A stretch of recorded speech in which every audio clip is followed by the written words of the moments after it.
Clerkenwell, LGBTQIA plus, history, video 1, the outside project. Clerkenwell Fire Station is a Grade 1 listed building that was built in several stages, starting in 1873 and completed in 1917.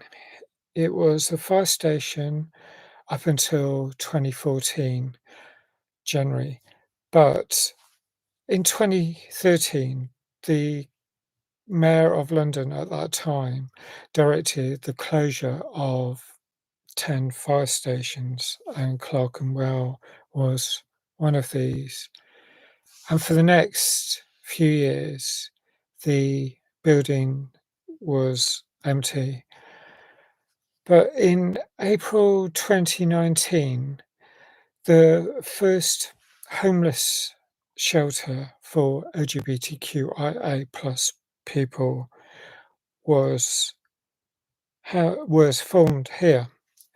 The Mayor's office provided £50,000 grant, and it was in collaboration with the Stonewall Housing Project, London Fire Brigade, and Islington Housing.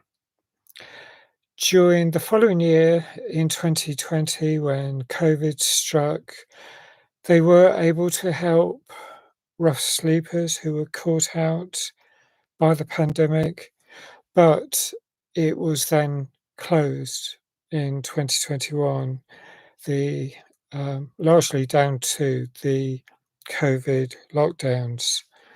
So sadly, it only lasted 2 years at that place, but it relocated to Lant Street in London SE1, that's Southwark.